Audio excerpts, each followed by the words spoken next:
that, guys, put yourself around people that want to be around you. Don't do. And you know the thing, the thing that people will do is they'll just kind of like treat you in a way like if somebody like hurt you or mistreated you, and the one that hurt you or mistreated you, they're not the problem, you are, because you're not forgiving. You see? And so you have to stand up for yourself and say forgiving. So what, forgive for what? Listen, if someone is trying to make you believe that you are not forgiving someone, okay, listen, and I'm talking about that they are forgiven and there's no issue, like there's no animosity to what they did. You need to make that person tell you, forgive them for what? Make them tell you, because now they're forced to say what they did, which was wrong. So if they go, oh, well, I'm not going to play these games, say, well, apparently you're playing one because you can't even tell me what did they do to me that I need to forgive? What? Tell me. If they can't tell you what the other person did, they're playing games. I'm sitting there telling you right now.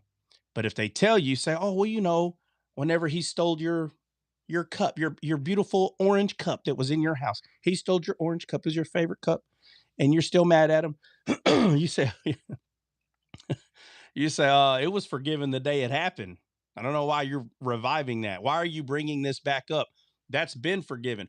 Well, well, you need to let them back in your life, and you need to say, you know, and again, you know, um, if the person has a problem, I'm just using stealing as an example. If they got a problem stealing and they're always stealing all the time, and someone's saying you need to forgive them, if they're defending them, they're not telling you to forgive them. They're asking you, can you please let them back in your life so they can steal some more? I mean, I don't know how stupid you got to be and still, how do you still breathe? How do your lungs, like, how does your body still remember how to do that? But you're so stupid, you don't know that person does not need to be in your life. This don't have nothing to do with forgiveness. It has nothing to do with forgiveness. You know, deep down, this person is going to do this again. So you don't just constantly allow them to come in your life and hurt you. That's not what you do. You don't allow them. They need to learn to stop mistreating you. And then you find out, hey, do they steal from anybody else? You know what's funny? A lot of times they don't. And it's like, hold on a second. How come you don't steal from them, steal from them? How come you don't steal from nobody else? Why do you always steal from that person? You know why? Because everybody else done put their foot down and you haven't, because you're being passive. That doesn't mean you grab them by the throat, slap them around, and then say, ha, now you'll stop. If you did that to me, I'm going to go steal more. I'm just letting you know right now. I'm going to go steal more. If that's how you think you're going to handle it, I'm just going to steal some more. Okay. I may not steal some more for too long because I don't want to keep getting slapped around, but I'm going to steal some more, you know? But Trot, the Yeah. issue is that people get it misconstrued when it comes down to forgiveness. People think when you forgive, you are supposed to still grant them access, but that's not the truth. You don't have to give them access to you any longer. No. If that individual broke your friendship, uh, by any means of any type of disrespect, I forgive you, but I don't have to have you in my life. I wish you nothing but the best and move forward. Yeah, because But people yeah, think well, that no, that's right, because you know deep down that the reason that you don't want them around you, the only reason is, you know, they broke the trust. Okay. So now the question is, how do I know they're not going to break the trust again? How do I know that? Well, the truth is you don't. Did you know it last time? No, you didn't know it last time. You didn't know that. But if someone is not breaking your trust and you hear that they like to break people's trust, you can, there's nothing wrong with caution tape. You know what I mean? If somebody's asking you, come on, this is not hard, right? If I'm hiring somebody to do a job and four places tell me don't hire that dude, I'm like, why not? Right? It's called reviews. We all go to reviews. How does this company do on this? And every review is like the same thing. I don't care what it is, but the thing is not a good idea. Next review, not a good idea. Next review, not a good idea. Another one. You got three or four telling you this is not a good idea. And then you got one that says, I don't know, he did great over here. You know all that means? That means it's a 50-50. It's a fifth. You're taking a chance with this person. Now, depending on what the complaint is, depending on what the complaint is, if they say, oh, he's always late. He said he's going to start at 8. He don't get here till 9 or 10. And I'm like, can I just see the work that he did? Oh, his work is fabulous. I'm hiring him. I don't care that he says he's gonna be there at 8 and he don't show up until 9 or 10. I don't care. That don't bother some people. It bothers the heck out. You said you were gonna be here at 8 o'clock. Like, go sit your scary Karen butt down. Go sit your scary Karen butt down somewhere. I don't care that the dude's late an hour. Does he show up? Yes. Let me see the work. Looks amazing to me. Hired. Just like that. I'm gonna hire the guy. But there's some people that don't like that. Now, if the job is sloppy, he does a horrible job, that's totally different. I ain't hiring. I ain't hiring. Why am I bringing that up? Because when people come into your life, after they leave your life, I just want to see, let me see what they did while they were there hanging out with you. Let me see the painting. Oh, that's horrible. That's the paint. That's the Picasso they claimed that they were going to do in your life. How long did it take them to paint that? 6 months. It took them 6 months to mess that canvas up. Six. I don't know, man. I don't know. How long did it take them? Well, for 15 years, this is what it used to look like. Well, that's actually a good painting. 15 years. Something happened in the last five. What happened? He just gave up on his family. He just started drinking. So now you have someone that fell into addiction, but for the first 15 years they were doing. Now that's totally different. That's totally different, right? That's a hard one because now this is where your grace, you know what I mean? Like this is where your grace. I've heard it all. I've heard all the what he did, she did, but there are people, and I have a couple in my head right No, now. I'm sorry. Huh? I'm sorry. I'm saying I'm sorry to the fact that, well, the addiction, you're absolutely right. But Yeah, I had no, a no. friend I'm that bringing up um, a bunch of different things, and this. scenarios. Yeah, yeah, and this is one of them where the family's great for 10, 15 years and somebody falls into some kind of addiction and the spouse is like, "Well, he's not taking care of the family. Should I leave?" And that's not easy. Okay, now obviously regarding to, talking about the Bible, no, you shouldn't leave. You should be there and pick that person up. It's no different than someone getting cancer. So, oh, they're doing bad. You just leave. Or how about y'all are older and one of them's getting dementia and now they're not actually hanging out with their buddy no more. That's hard. I've heard people say, I'm I don't I'm not it's not the guy I married. It's not the guy I married. It's like, well, I think I understand what you mean that mentally, right? The type of jokes that the person would throw out, they're no longer there. The type of cravings of different food that they would normally have at a certain time, at a certain day, they're no longer there. Now they don't care what they eat. Oh, okay. Make that. That's cool. And then now you catch yourself cleaning more dishes, cleaning the house more, making more of the food. There's no more 50-50 now.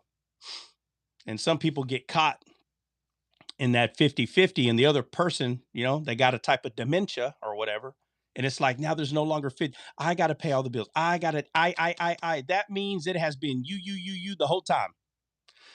So instead of them coming into the marriage 100%, they only came in the marriage 50% and they never went any further. You do your half and I'll do my half. It's not 50-50. It's you giving 100%. You. Both are supposed to give 100%, but what I'm saying is if one of them stops being able to give 100%, so if you only were given 50, you understand? If the marriage was only doing what it was doing because both were given, you get 50 and I get 50, 50, 50. So if that's all you were given, whenever the other 50% is being taken away from the marriage, that person has only been given 50. So they're going to, in their mind, they're going to feel overwhelmed. Now they have to justify why, well, I just things, and you'll hear them say crazy stuff. I've heard people say crazy. They'll talk like the other person's dead. Well, I gave my all. I, guys, I did my best. He was my friend. I lost my friend, you know, and they could have went try to have a serious conversation with them. Hey, do you remember this? Hey, do you? And the feedback's not the same, you know. And the decline in that person can be it can be fairly quickly. Like in 1 year, you're like, man, this person's not the same. And it doesn't always have to be dementia. There's people that they don't get the right amount of oxygen in their heart and they're just not acting the same. But that's the reason, because they're supposed to have like a pacemaker or something in their heart and they don't want to do it. So the lack of oxygen day after day, it takes a toll on that person. And it kind of seems like they got a type of dementia, but you take them to a doctor and the doctor's going to ask them dementia questions. And they're like, they can answer everything. They're just slower. I'm bringing up anything that's on both sides where things just happen, right? We live in a fallen world. Things just happen. And then you have people making stupid choices in life and it hurts a lot of people. But hiring someone, were they any good or not? Because we're talking about forgiveness. We won't be talking about it much longer, but we're talking about it because I'm trying to monologue because Jay White's supposed to be looking for the word folly. Jay, you got it or what? Yeah, yeah. All right. Well, I didn't want to cut you off. No. I'm messing with you. I knew you already had it. All right. Hey, read that verse. Give us the address, read it, and then we're going to go over that word folly. This is right here. This is H200. No. Address. This is Proverbs 17, verse 12. All right. And then it says silliness, folly, foolishness. Nah, read the verse. Read it.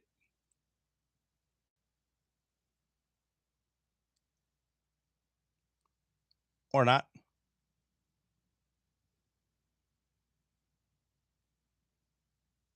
Hold on, I gotta click back. What? Oh, you don't got two devices. You got one device? No, I do. Okay, my bad. I'm tripping. All right, well, it says,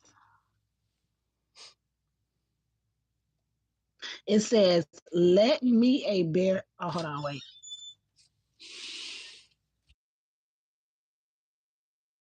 Yeah, let me a bear robbed of her cubs with a man and not a fool in his folly.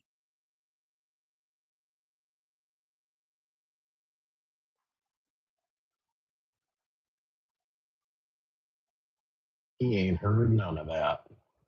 Let a bear robbed of her. No, he's talking to somebody. Hold on. Yeah, he's talking to somebody. Well, y'all read it so I could just be ready to click on the thing because I got to click back and forth. So, could somebody read? Yeah, it? I'm making lunch. Well, why are you so talking? If you I'll can't read ready. it, then you don't have to say that. I'm sorry. Yeah. Anyway, Oh my God. Well, I'm devastated. Tell him. y'all brothers hush up. Can you read? Can somebody grab Proverbs 17:12 so I could just click on a definition? Let a bear Jay, can you get that robbed for of her her or whelps. Christian? Yep. Let a bear robbed of her whelps meet a man rather than a fool in his folly. All right. And then the definition is, it says silliness, folly, foolishness from the same as evil, silliness, folly, foolishness. All right, folly is foolishness. That's what it is. Yeah, and it's a word origin from the same as evil, folly. Yeah. So it's evil. Yeah, it's evil foolishness. Yeah, that's what it is. All right, so with that being said, now read the first one you read.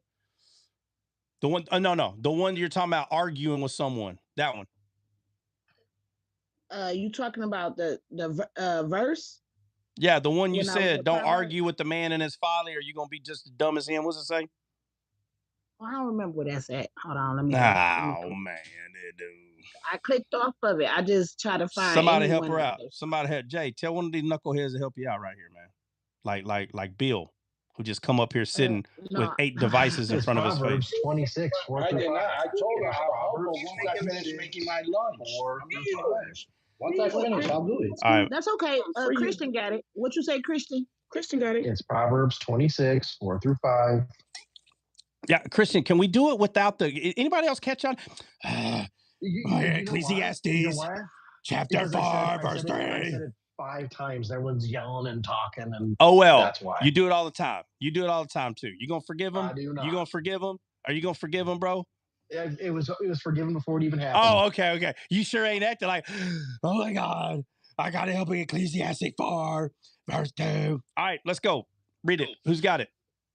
All right. Answer a fool according to his folly, lest he be wise in his own conceit.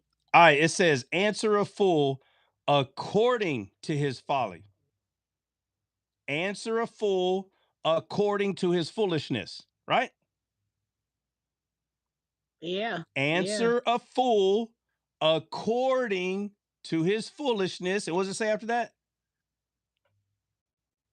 It says, lest he be wise in his own conceit. Yeah, lest he be wise in his own conceit. Now, somebody go read that in the Amplified. So, Troy, while they're finding that, Mhm. so I have to get back down. I'm a So basically, are you stating that not everyone deserves a response, and if you do respond, you are as silly and as foolish as that individual, because now you actively know that that individual is possibly just trying to cause strife because they want to argue. And if No, you don't pay watch the Amplified. The Amplified answers it. Watch. Who's got the Amplified? Okay. Who's got If the I'm going to read the Amplified, I'm also going to read the second verse right below it. Okay, that's fine. Read the Amplified. So, go ahead. Without the do not sarcasm. answer. Oh, then someone else. Just read it. Do not answer, nor pretend to agree with the frivolous comments of a closed-minded fool according to his folly. Otherwise, even you, will be like him. Answer and correct the erroneous concepts of a fool according to his folly. Otherwise, he will be wise in his own eyes if he thinks you agree with him. All right. So agreeing with someone when you know that they're wrong is not a wise thing to do. Listen, I don't know why people, I don't understand what's so hard about this. This does not mean go to someone's live that you do not know and then take this verse and say, it says right here, you're not supposed to just agree. I don't understand this. I don't get it. I try to go over these rules as much as possible. You can only speak in someone's life if they allow you to. That's rule number 1. That what we just read in the Bible, that's not rule number 1. Rule number 1 is someone first has to allow you to speak in their life. What? This is the word. I don't understand this, bro. I do not understand this. If someone is not open to you, it doesn't matter what the word says. They're not going to receive it because it's from your goofy butt. They're not open to you. That's why the Bible said that Jesus could only perform a few miracles from the area that he was from. Is Jesus God? Yes, the one and only. Yes. Okay, Yes, so he is. Jesus is God, and people did not allow him to speak in their life. You got it? They didn't allow him. But you, oh man, and I'm talking about the flesh, you just gonna say, well, I got the Spirit of God living in me, and somebody's gonna. No, stupid. No. God himself, people did not allow him to speak in their life. Let me say this.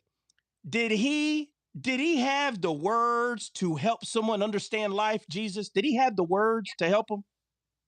Yeah, the only words. Yeah, but they didn't care. Do you understand? They didn't care, bro. They're not going to care for your words either. If they have already told themselves, I'm not allowing them to speak in my life.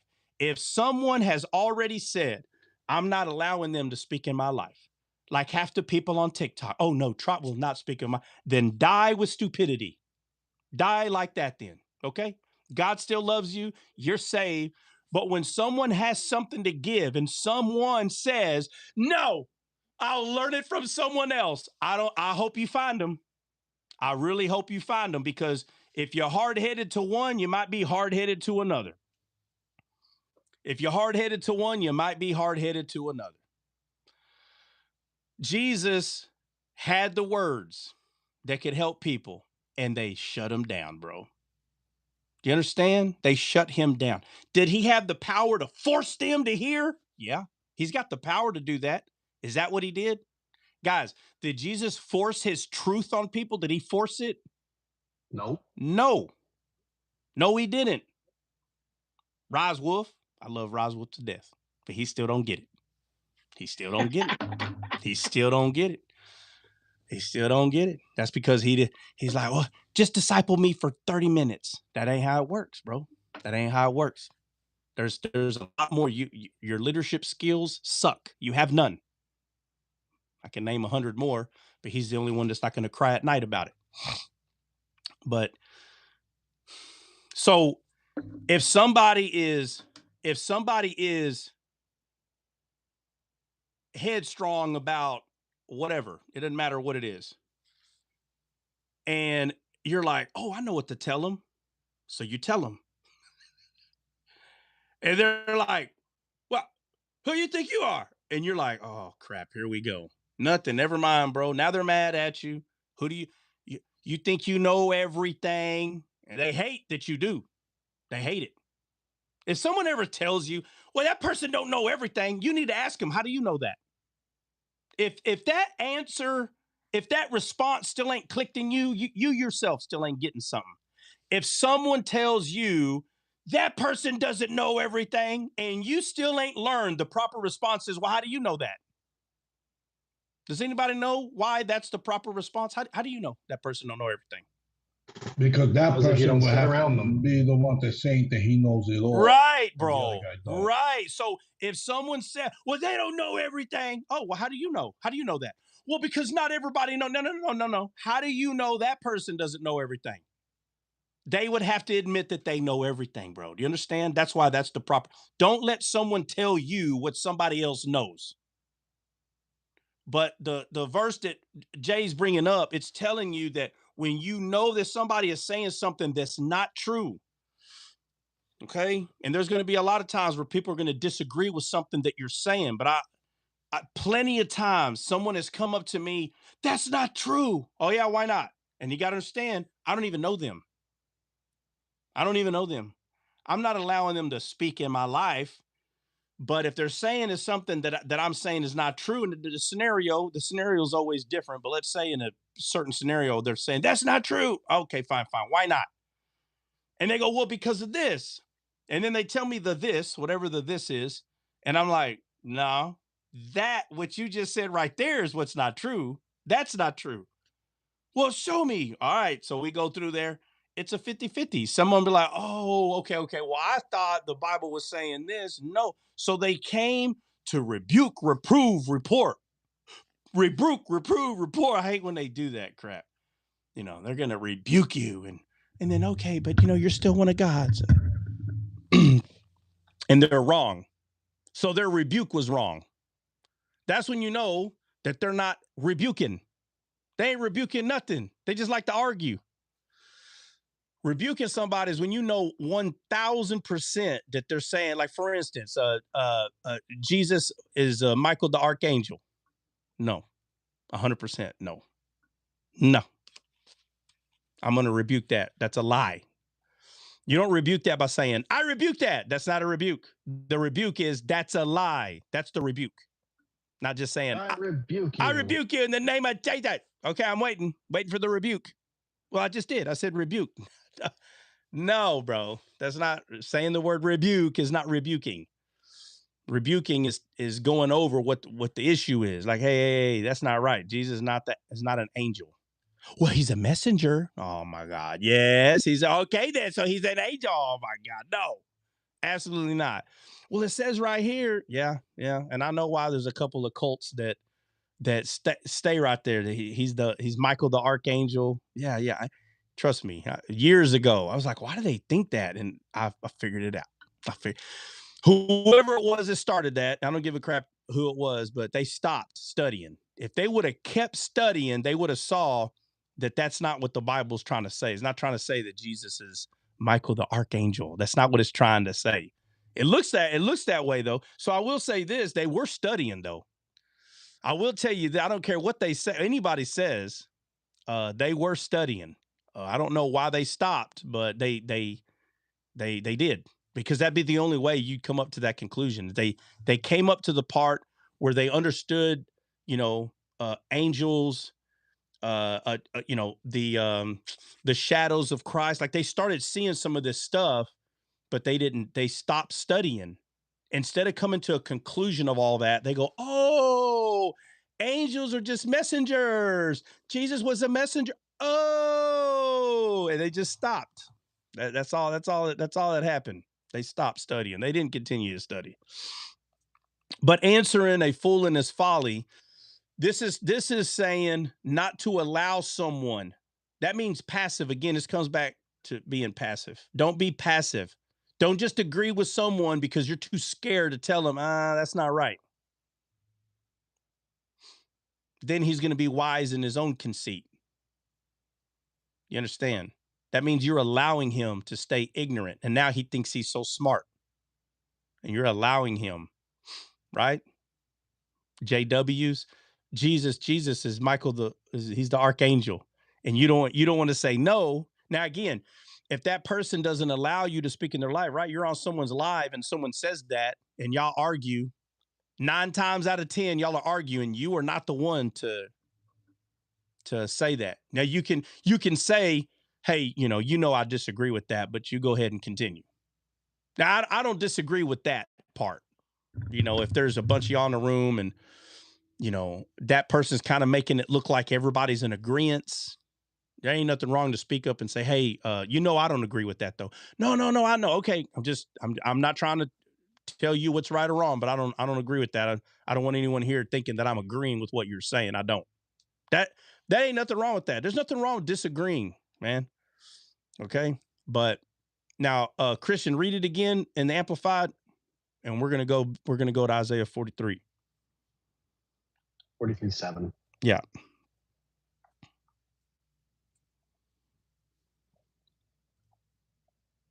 Do not answer, nor pretend to agree with the frivolous comments of. All right, right there. Do not pretend to agree, right? Yes. Do not pretend to agree. Don't even pretend. Don't do that. Okay, now again, you can tell them, well, I disagree. You can tell them that, but you don't have to try to speak in their life. There's a difference. There's a difference in trying to go over like if you're saying, well, that's not true. This is what's true. You don't got to go over what this is true, but don't pretend to agree. Say, no, I disagree with that. You can say them. You can tell. I'm just telling you, I disagree. All right. And then what does it say? Don't pretend to agree on what? The frivolous comments of a closed-minded fool according to his folly. I didn't hear you. Otherwise, I didn't hear what you said. Frivolous comments of a closed-minded fool according to his folly. Otherwise, even you, will be like him. Yeah. Yeah, you'll be just like he is. And I don't think we need to describe what that is. It's calling this person a foolish person. But if you keep just agreeing with what the person is saying without studying the Bible on your own, right? If you just keep agreeing without studying the Bible on your own, and that person is being foolish regarding what he's saying, then yeah, you will be just like that person. You have to study the Bible on your own. Okay, but all that to go over the word folly, right? And folly just means foolishness. Or there's verse 5, Trot. Well, go ahead and read verse 5. It's fine. It says, answer and correct the erroneous concepts of a fool according to his folly. Otherwise, he will be wise in his own eyes if he thinks you agree with him. Right. But that's the part that I went over, right? Like, if you cannot speak in his life, then you're wasting your time.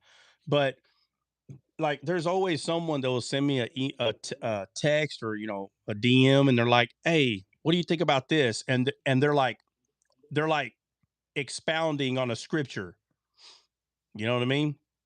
But they're asking me in private because they're going to trust my feedback. So if I see that they got something wrong, I'm not going to just, oh yeah, sounds good. No, if they got something wrong, I'll be like, well, Why'd you say that? Oh, well, because the other day we were talking about this and the leaves and the feathers. So I figured, and I'm like, no, that ain't got nothing to do with that. And then I go over the entire thing, but they had like 90% of it right. But I'm like, but that right there, that's not what that is. Oh, well, why not? Okay, well, this is why. You know? But I'm only doing that because I know that they're going to allow me to speak in their life. They're allowing me. That's why they sent me a DM or a text. They're allowing me.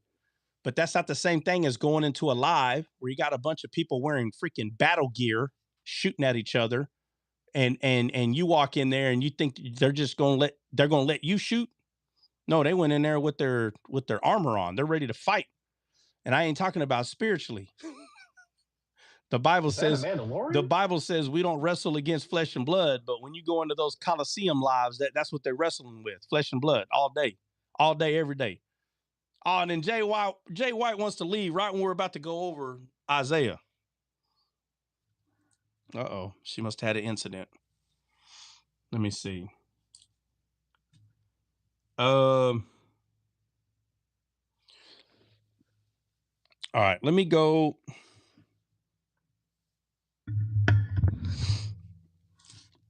All right, so I know we left off Isaiah for sure 7. Let me go back to 6. Okay, I will say to the north and to the south. Okay.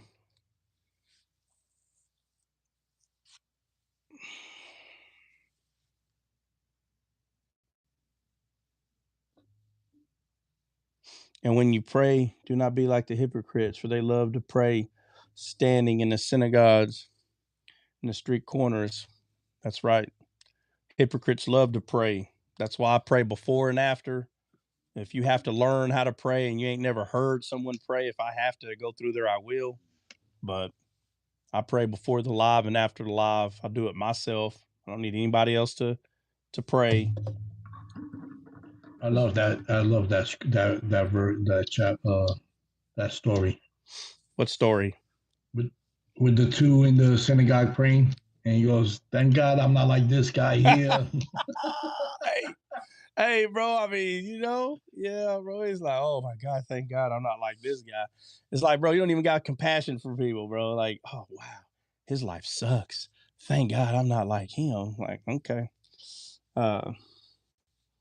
Alex, would you say I already prayed for you? I blocked it, bro. I blocked it. The only prayer I need is mine. All right. Let's see. Jay's back. Jay, you back? You here? Yeah, I'm back. From outer space. All right. So I'm gonna read. Okay, so Isaiah 43, 6 says, "I will say to the north, give up, and to the south, keep not back."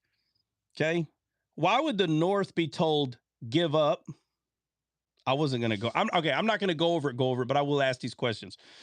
Why is the north told give up, and the south? It says, and to the south, keep not back. Bring my sons from far. Why would the north and the south be told two different directions? Like,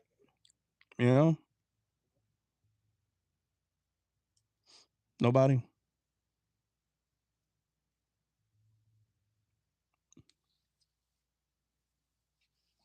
Nobody, right? The north is being told. What was the question? I just got back. Isaiah 43, 6. It says, I will say to the north, give them up, give them up. And to the south, keep not back. The Amplified says, to the south, do not hold them back. Bring my sons from far away and my daughters from the ends of the earth. But notice the directions are different. The south is don't hold back. The north is give them up. Nobody? Well, can't be the north and south of this world, is it?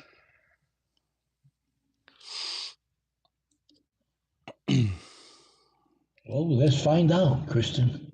Not today. Well, apparently you guys went over it on the descale trip. So you tell me, Bill. No, that's not what I said. See how you don't listen? I didn't say that. See, Hold on. Hold on. That's not what I said, Christian. Well, I thought that's what you said. No, I said not. Say keep. My bad. Y'all about to go back. No, I'm just gonna say this real quick. I didn't say this past descale trip. I said the one before. I said if not that one, the one before. It was the one. It wasn't this past one. But I did go over all. Bill was there for the one before that. Yeah, but you weren't talking about that one. You were talking about this one. You're right. Yeah, okay. Minute detail. So yeah, no, it's not a minute detail. It's truth versus a lie, sir. Truth versus a lie. All right, Jay, what you got? It's using. Oh, she got it. Oh, I'm sorry. No. I was gonna go out on a limb. So if you got it, Bill, go ahead. No, I want you to go for it. Go for it, because I was going on. No, go for it.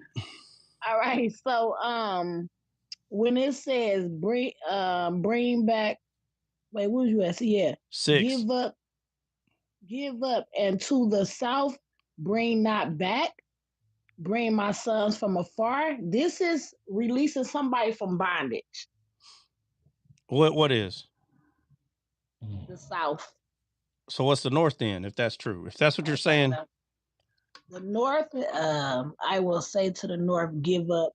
The north is, like I said, I'm on a limb. It's like rest. Like good. Give up. It's like rest. Rest. Be still. How you getting rest out of that? I don't know what give up mean. I don't know what give up. Give up. You got the okay. first part, right? When you go study in Hebrew, it's talking about giving people up. Like give them. Oh, like souls. Giving people up. Giving people. Let my people go. Like that. Yes. Okay. So back to bondage. No, you said that about you. No, you said that about the South. I'm talking about the North right now. Same thing. No. I'm gonna say it's like, all right. Well, somebody help me out there. No, the north is the darkness. It's the darkness, the glooming coming out of it. What is? Taking them out what is? Of what are you darkness. talking about, Bill? What is North? Okay. What about the North? What about the North? It's taking them away from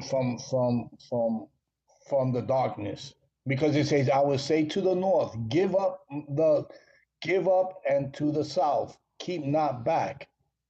So in the north, he's telling them, give them up. So why are he trying to get them out of darkness, out of bondage, out of it's close. Gloomness? That's close. So I'll just say this: the North and the South. North is referring to pride. South is referring to the humble. Mm-hmm. Okay. I tell you was right. A part of it. But when he say the pride, if you say in the North is pride, and he says give up, that's still like be still though, right? Or come down. I don't get it. I don't understand how is it. What? Like, could you? Yeah. So what part of you is prideful? Your heart, right? No, you got Christ in your heart. Oh, well, I know you talk about me. Yeah, you. You. What part of you, your spirit, soul, and body, what part of you is prideful? It would be my body. Your flesh. That's the North. Pride.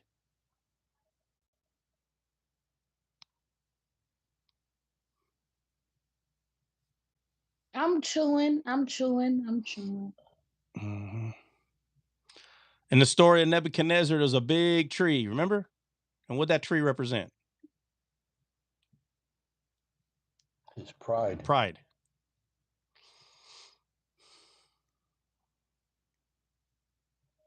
That's why it says,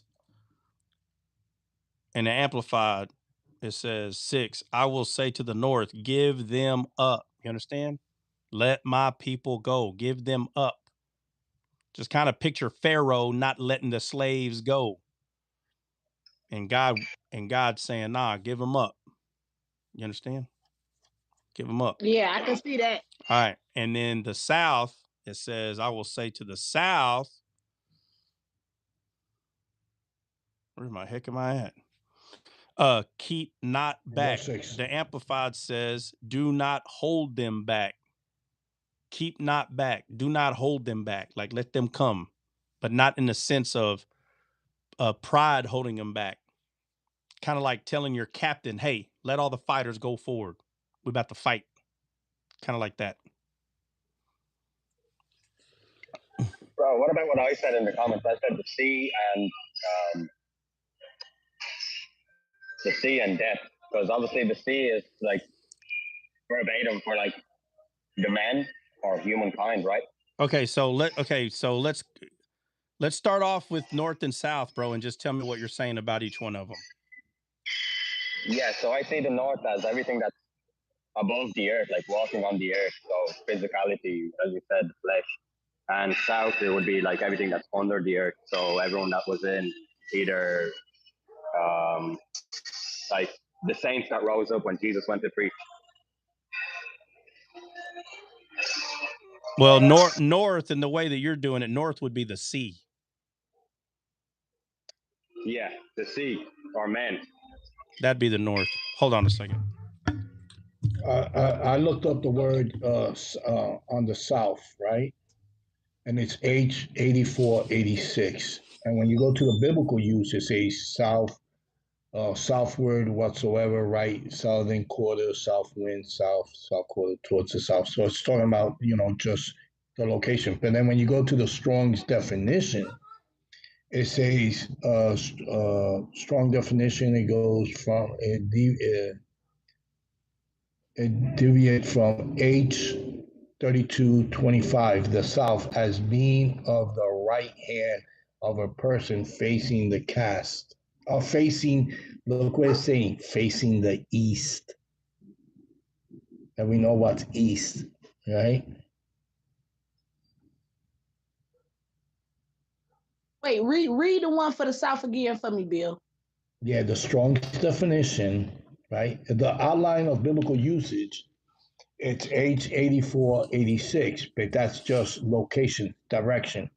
But when you go to the Strong's definition, it denominates from, it comes from H3225, and that's the Strong's definition. It says the South as being on the right hand of a person facing the east. Right hand of a person facing the east. And the east is Eden, right? Heaven, right? Right. And the right hand, Christ, right hand of the Father. So so when you try, I took him into the lineage for south, and it's H8486. The biblical usage is say south, say territory. Woo, we got a storm coming. Oh, I heard that. And cool. Yeah. Is it dark? Even worse. Is it dark over there? Oh, pitch black, and wind kicking up. Ooh. Oh, yeah, that was a lot. Yeah. I thought you dropped your table. No, it just opened up. Woo! Yeah, those are buckets. So I looked at it and I continue. You know how we scroll down? Yeah. So I went to the Strong's definition, and it's saying the denominative from H3225, the south, as being on the right hand of a person facing the east. Yeah. Mm-hmm. Yeah. So if we read that, it's saying, it's coming from the right hand towards east, towards God. Yeah. Well, no, it's saying standing on the right hand of someone facing the east, which means that we're in this world, but we're not of this world. So we're in this world with our servant by our side, and our eyes are focused on the east from this world. East. Woo! Yeah. That's I never saw that before. I read this before too. Yeah. Yeah. So that's all of us, the south, right? The north, it's that pride that instead of going the whole thing, I'm just trying to show you like what it's talking about. Pride and the humble. That's what it's talking about. East and west is the fallen and the redeemed. Right. Angel Marie had a question. What's the question? Oh, crap. What's the question? Is if that were, it says, where'd it go? Would the flesh be also known as the disobedient servant? Marie, what verse are you talking about? She said this a little while back when we were talking about what's the disobedient part of you, or your prideful part of you. Yeah, I don't know. She'd have to come up. I don't understand the Yeah, question. bro. Can you also say that it's north of your head, so north of your eyes is your brain, the prideful part, and south of your eyes is your soul, which is the heart? Yes, what Alex said. What's she talking about, Alex? I mean, Christian. Christian, what did you say? When I said she asked that question when you asked Jay White, what part of you, spirit, soul, and body, is prideful? And then she asked that question. Okay, so after I asked what part of you is prideful, she said, would the flesh be also known as the disobedient servant? Where are you getting disobedient servant at, though? That's what I'm asking you, Marie. I need to know what verse you're talking about. It's important. Okay, so Alex, what were you saying? I just got like if your eyes are what we see, right? Yeah, the north of your eyes is your brain, which is the prideful part, carnal seed, and then the south would be your soul, where the heart resides. And then you said the east is your right hand, and the west is your left hand. I don't know. I'm just trying to see it. The south is telling us who we stand with here while we're here. Not our, Right, not so our. No, it's not our left hand or our right hand. It's we stand next with a right hand. So yeah, but the south I said would be the soul. Yeah, let's not get into that. Let's not get into it that deep. I just wanted to go over to give people an idea what north and south is. Okay, that's just verse 6. I get you. Yeah. So yeah, sorry. Yeah, no, you're good. All right, so everybody tracking though what I'm saying about the directions here? Yeah, I got you. All right. Yeah, because with sick with the when it's seen south, it means, and he says, and to the south, keep not back, meaning to keep focusing, keep looking at the right hand, looking at the east. Well, also not to hold us back because we're the soldiers of God. Okay. So all right, let's muzzle the ox. No, muzzle the ox is talking about that's not no. All right. It says, this is 7. Even everyone that is called by my name, for I have created him for my glory. What is the glory of God? Jesus. No. That you bear much fruit. Jay started laughing. Is it the Holy Spirit, so we're able to be fruitful and multiply? No. What glorifies the Father is that you bear much fruit. So what glorifies God? Bearing much fruit. No. What glorifies? Let's see. Us. Because we are the fruit. Jesus was the first fruit. Right? Okay, you almost lost me there for a minute, bro. you be losing yourself. I don't be losing nobody. You almost lost me there for a minute now. That was your mind that did that. I was never lost in what I'm saying. All right. So let's go to let me show you what I'm saying, Jay. Let's go to John 15. I mean, I agree with that. No, verse. I know, we need to go to the verse. Who's going there? I'm about to slide over there right now. John 15. What you want? I don't know. 5. You said John you 15. said it the other day. It's the garden redeemed. No, I know, but we need to read the verse. John 15:5, I think. I don't remember. 5 is, I am the vine, ye are the branches. He that abide in me, I abide in him. The same bringeth forth much fruit. Yeah, go. Just keep reading. I don't remember where it's at. Go to 7. Oh, here we go. 8 say here. Herein is my Father glorified, that ye bear much fruit. All right, right there, so right there. How? Okay, who's the Father? That's God, right? That's Jesus. Yes. No. It doesn't say Jesus. No, I understand that's God. That's God. All right, listen. No. Hold on. Guys, it is important to keep the scripture honest. Jesus said, read it again. Read 8 again. Herein is my Father glorified. All right, right there. He says, my Father, right? Correct. Why? Why does he say my Father? Does he say, I'm scared to ask you.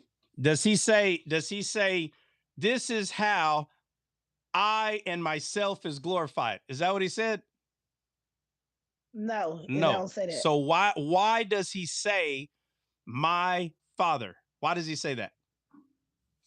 Because he's trying to point you to the Spirit.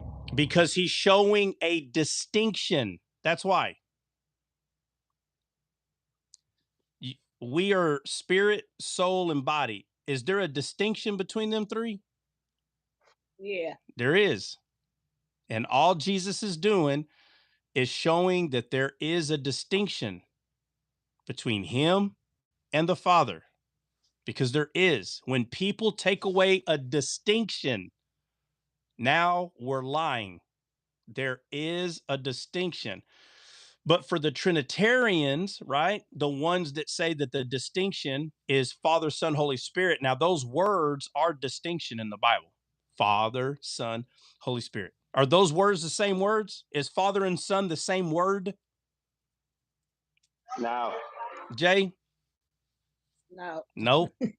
Father, in English, it's 3 different words, right? Father, Son, Holy Spirit. They're not the same. It doesn't say Jesus, Jesus, Jesus. That's not what it says.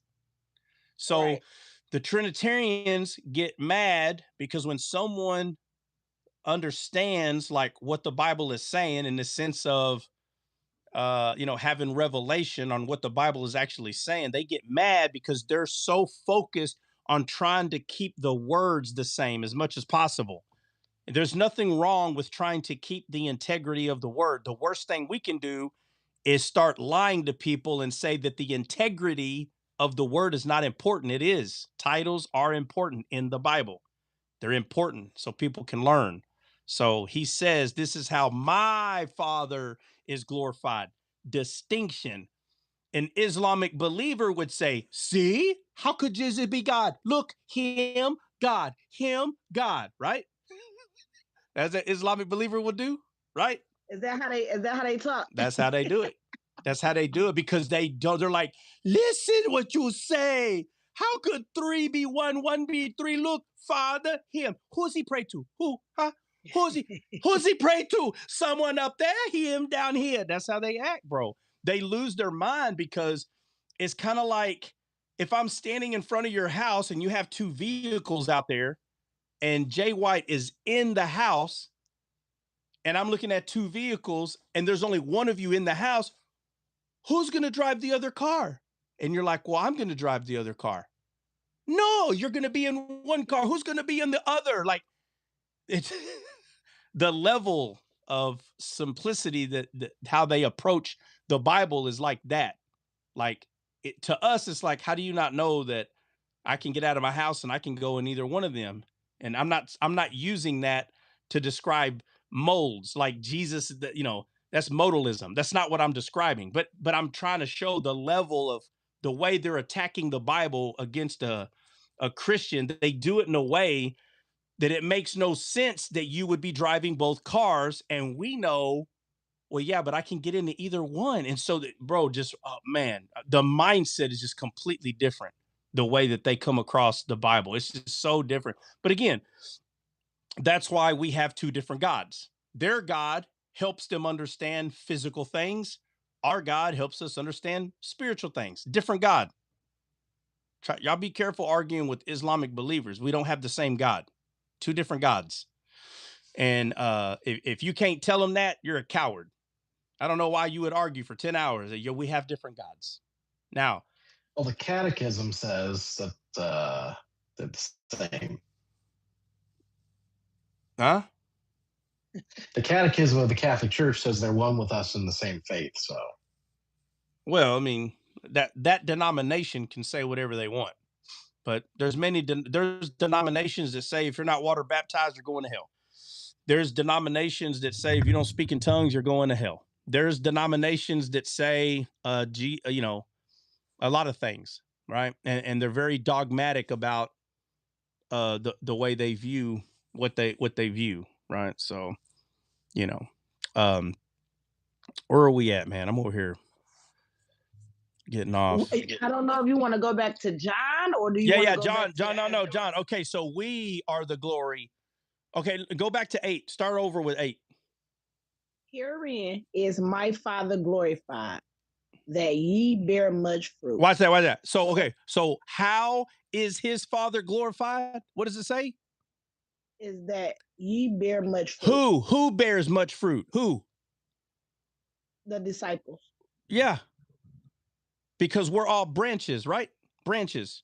Yes. Yeah. So if the root is God himself and there is no fruit on the branches,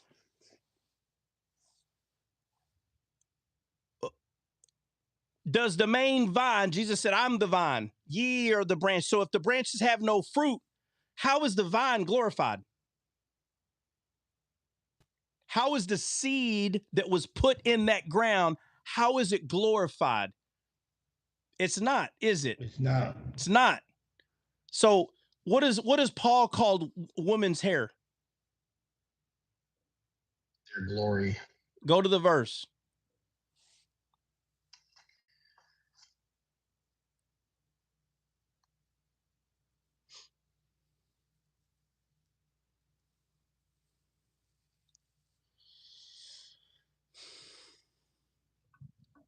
First Corinthians 11:15. I'm getting there. We'll read it. But if a woman has long hair, it is a glory to her. Why would Paul? Hair is given. Go ahead. Her hair is given what? For her hair is given her for a covering. But notice he says it's her glory. He says, right? And the Amplified says ornament and glory. Yeah, ornament, like grapes, right? Mm-hmm. Right. So, what is our covering?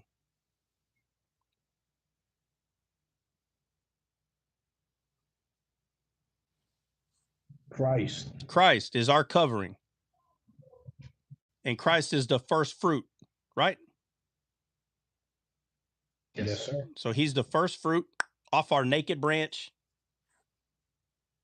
first, which glorifies the entire branch. And because of that first one, it shows that there's going to be more. It's going to become fruitful. But all that fruit, the way it describes it, very, very important. This is how my Father is glorified, that you bear much fruit. So when we become fruitful, if all of us here, there's 60 of us or 70 of us total, if all of us were bearing much fruit and we're all branches, that would be 70 branches. What are we attached to? The vine. Yeah, but there's 70 of us. So what are we together? A body. A tree. Where the boughs, a tree, God. We're talking about branches here. Let's do it again. If all of us are branches, all of us, and we're all fruitful branch, 70 of us. What are we together? A tree. Is that true or not? If I go outside and I see a tree with 70 branches with a bunch of fruit, is it a tree? What else is this thing that's got 70 branches that are fruitful? What is it? In Spanish, un árbol. Okay, but it's a tree. So he says, this is how my Father is glorified. So his Father has to be a tree, right? Yes. What tree? What tree would that be? The tree of life. Tree of life, bro. And this is how my Father is. This is how my Father is glorified, that you bear much fruit. So if we don't bear fruit, he's not glorified, right? Exactly. You're a naked branch. It's not an easy thing to tell somebody. Okay? If you haven't heard the song that I wrote, It talks. I say this in there. How can I stay on my feet when I? How could I stay on my feet when I found out that I'm your glory? That's a big thing. It's not a little thing.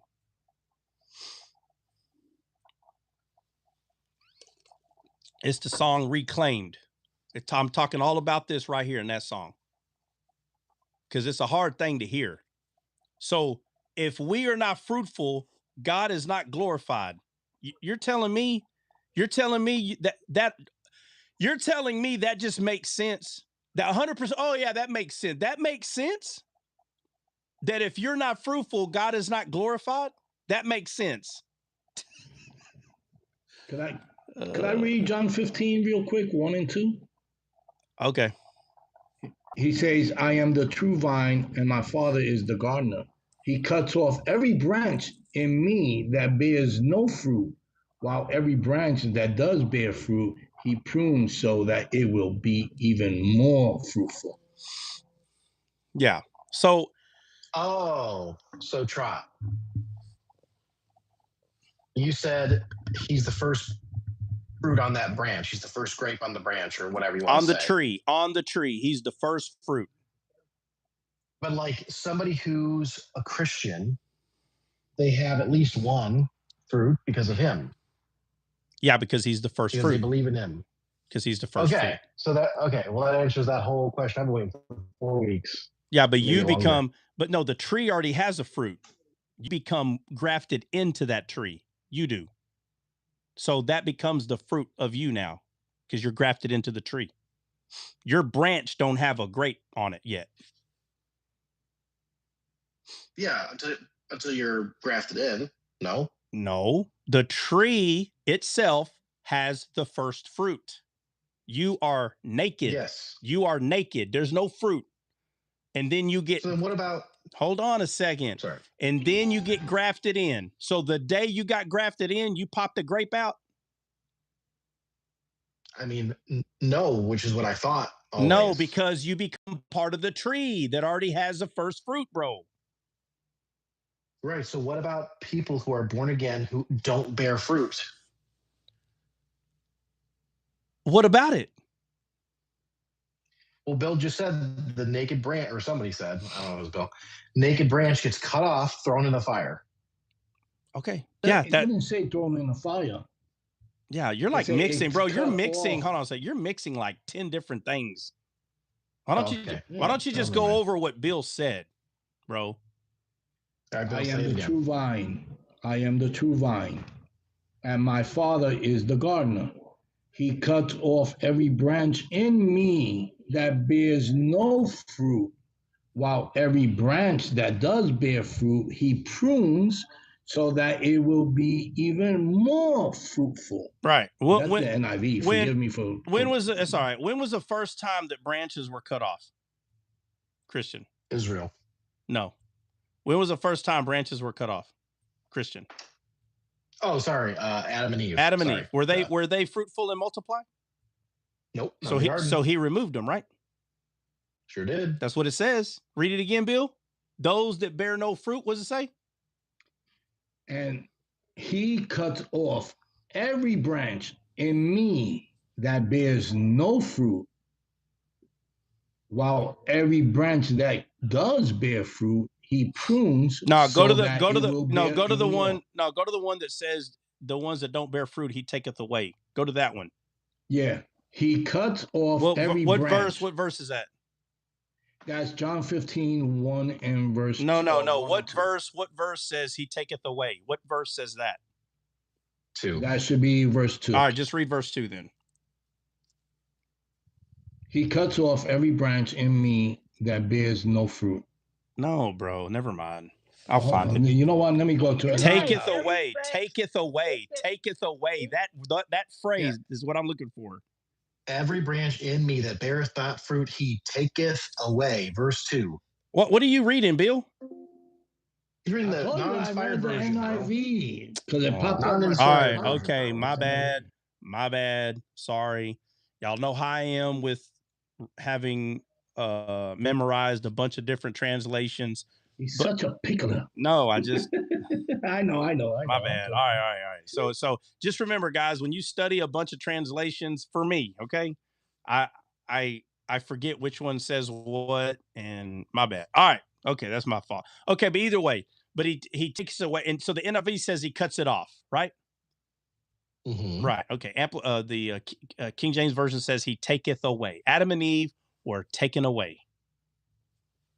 My heifer. Oh my God.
He and we are attached to back. him.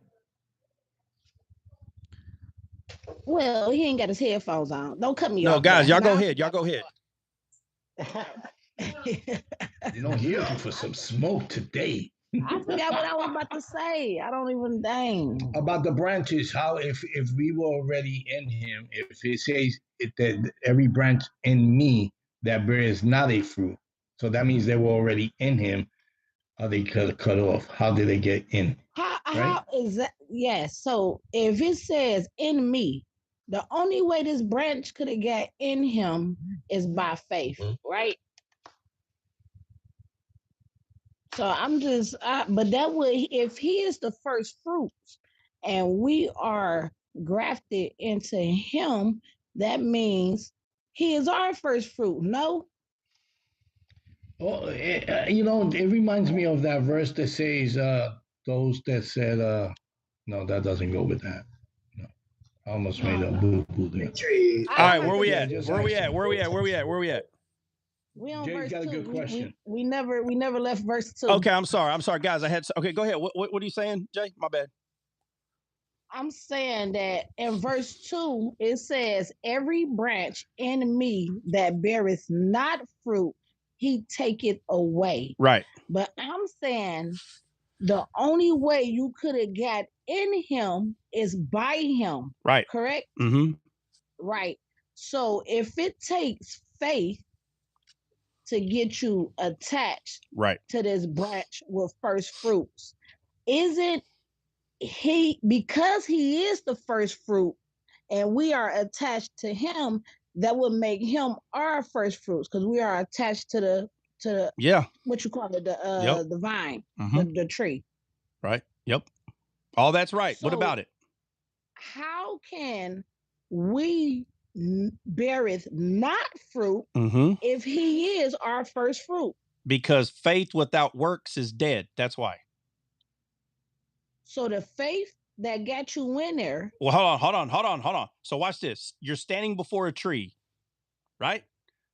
Right. All right. Now, we're human, but I need you to picture yourself as a naked branch, no fruit. Right. You're a branch staring at a tree, and that tree has one big old grape on it. Right. How do you become part of the tree? I gotta be attached to the tree. Now, but before you're attached to the tree, how do you become part of the tree? You're a naked branch staring at the tree. I want to become part of this tree. How? You gotta have faith. No, you got to eat the grape. You got to eat that grape. The branch got to eat the grape. Yeah, you got to eat the grape, bro. I'm lost. How are you lost? Man, Okay, that fine. seed. Fine. What's All right, fine. only Hold the on. root? Time out. All right. So you're human, standing and looking at a tree. A human. You're no longer a Oh, I branch. thought I was a branch. No, I thought no. I was Well, the hold on, branch. hold on. I did say you were, but let me change it since you ain't getting it. I'll do it the other way. You're a human being staring at a tree, and you're like, wow, that tree looks delicious, and there's only one grape. How are you going to taste the tree to know if it's good or bad? I gotta reach out All and right. grab. Uh-huh. Right. Go ahead. Let's go. right. Reach out, and then what do you got to do? I gotta grab it. Uh-huh.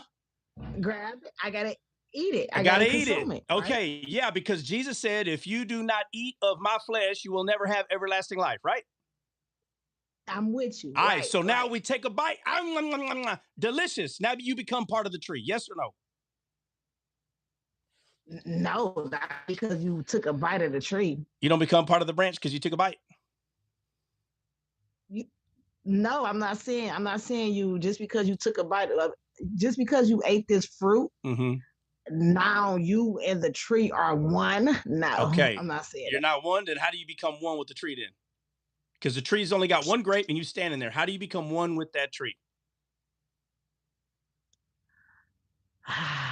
That's what I'm asking you. Okay, so we are seed of his kind. How do you get the seed in you if you ain't eaten of the tree? The grape got seeds in it, right? Yeah. Okay, so then Yeah. how do you become seed of his kind unless you put the seed in your mouth and swallow it? How? How else can you become that seed?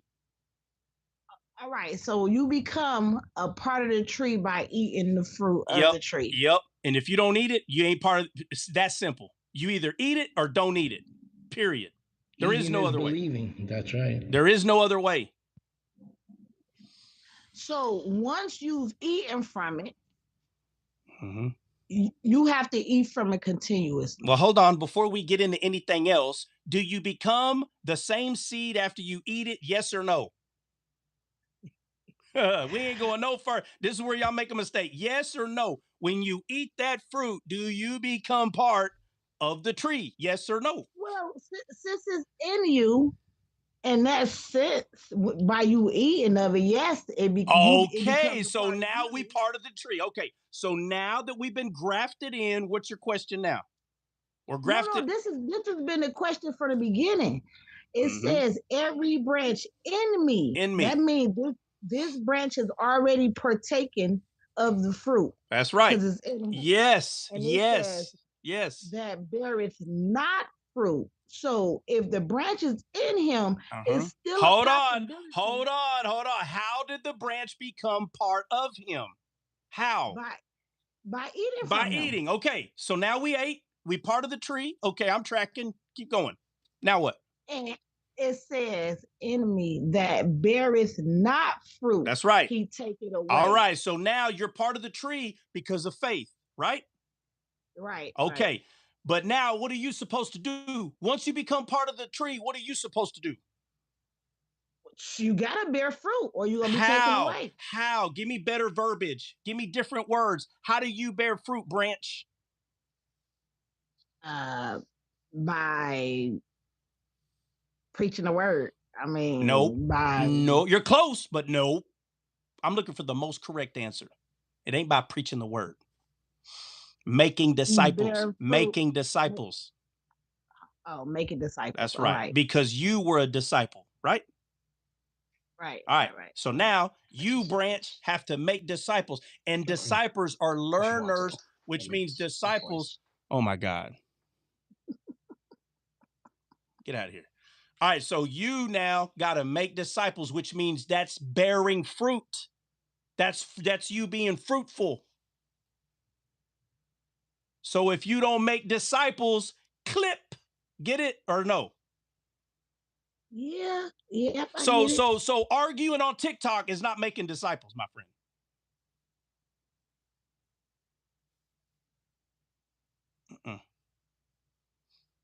Mm-mm. Mm-mm. No. Faith without works is dead. Faith without works is dead. What's the works? Making disciples. That's the works.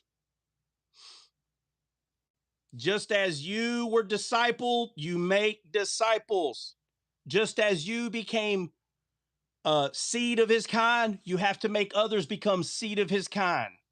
Same thing. Jesus said, go ye and make disciples. What Rise Wolf does, that's not making disciples. I don't know how more blunt or clear I could be. Love them to death, but that ain't making disciples. It's not. We are supposed to make disciples. That's what we are supposed to be doing. Making disciples. That is what fruitful is talking about. If someone says, well, I don't believe that, that means that you're having a misunderstanding on what being fruitful is. That's the issue. If anytime someone says, no, you don't have to make disciples, the Bible is very clear. If you don't bear fruit, you will be cut off. Very clear. So the question is, what is the fruit? What is that? Well, the Bible, Paul said, love, joy, peace. Right. Love, joy, peace, long suffering. What is that for? Jay, what is those fruits of the spirits being used for? Why do we have those? Huh? To glorify the Father. To what? To glorify right. the Father. All right. So they're used to glorify. And how do we glorify the Father? By bearing fruit. By making disciples. By making disciples. So how do we bear fruit? We take the seed from Christ that we ate, which is love, joy, peace, patience. We take those, and that's what we use to make disciples. You're patient with people. You love people. You bring joy. You stay in peace. That's how people are going to allow you to speak in their life. All those fruits of the Spirit are in us. We use them to make disciples. Without those, we cannot bear fruit. That is what we use to bear fruit. There is no other fruit. Fruit is disciples or the seeds that you ate from Christ. If you do not eat of my flesh, you will never have everlasting life. How do you have everlasting life? By partaking in him. Okay, that's everlasting life. But you have to make disciples. It's not you have to make disciples, you're going to go to hell. What is wrong with this person if they're not making disciples? Something's wrong. And the gardener can tell. Well, how come they're not making disciples? And let's say you got one grape. That's still a disciple. But then there's no more. He's going to come and prune, just like it says. He's going to come and prune. Meaning there's branches coming off of you, but there ain't no fruit. Something is wrong. Does that mean you're not saved? No. But something is wrong. What is wrong? And he's going to find out. He's going to find out what it is. He's going to make it right because he's the gardener. That's for the one that he pruned though. That's the one that bear fruit, but the ones that he take it away, that don't sound too much like salvation to me. Oh, so then, that's what I was trying to say. What, Christian? What were you trying to say? That's what I was trying to say with my question earlier. What? If you're in him, if you're born again, and you don't make disciples, you don't have one fruit, you're cut off. I don't know. It sounds like you and Jay saying two different things, honestly. Jay White? That taketh away is for the ones that beareth not fruit. Right. That beareth not fruit. Like a loss of salvation. Non-believers. Hold on. Whoa. Hold on, Jay. Hold on a second. Now you're turning this into loss of salvation. No, I'm not. It's not what I'm turning into. I'm talking, listen. I'm talking about you. Okay. Well, what is that saying though? Is that not saying that every branch in me that bears not fruit, he taketh away? What does taketh away mean? Hold on, Jay, listen, slow down, right? Patience. I need you to have some patience, right? I got patience. All right. So stop repeating yourself. I heard you. Listen, I'm talking about you. You are going to bear fruit. Where are you getting the idea that you're not going to bear fruit, bro? It's not I'm talking me. about you. I am talking about It's you, not me. Jay. You. I'm not talking about me. No, but I This am. this this Oh, verse. but I am. But I am talking about you. I am. So are you going to bear I don't fruit? believe. Listen, let I me believe finish. Let me that finish. Let me finish. Are you going to bear fruit or not? I am. Okay. So why are you talking about these other branches? I'm talking about you. You. So who are you talking about then? I'm talking about you. I'm talking about verse 2. That's Okay. who I'm talking about. Okay. Go back to verse 2 so I can understand what you're saying. I'm talking about believers. I'm trying to figure out why you focused on I don't why are we talking about two different things then? A branch that's in him is a believer, correct? Oh, don't wipe your forehead with me, young man. She said, young man. Young man. All right, watch. All right, watch. I went over that too.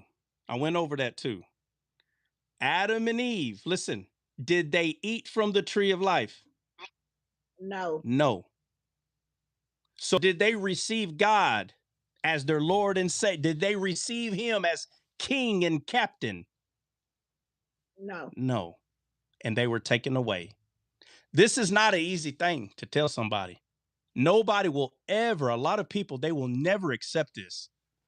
They think because God made them that they had no choice. They were God's. Not that God didn't love them. No. They act like Adam and Eve had no choice. They do not believe that they received God back. To this day, this poisonous lie has hurt a lot of people. Adam and Eve had to eat from the tree of life. Jesus said, if you do not eat of me, you will never have everlasting life. That's what he said. So those rules were the same for Adam and Eve. Were they taken away, Jay? Kicked out. They were kicked out. So were they believers or non-believers?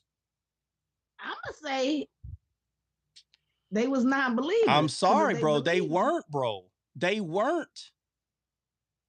This is very important. Now, again, we do understand that Satan lied to them, right? Or Lucifer, correct? Right. So there's a lot of things to be looked at. So the woman was beguiled by the serpent. Right. And it brought the fall upon them. Listen, if they were eating from that tree of life, I don't know why people I so much about the Bible, it drives me wild. They didn't eat from the tree of life. People want to believe that they were eating, and they build their whole doctrine around that they ate. No, they ate. Boy, people get mad because you're ruining what they've been teaching for I don't know how long. But Adam and Eve had to eat, and they were not, and they didn't, and they were taken away. So listen, they didn't listen. So watch this. Did they lose salvation?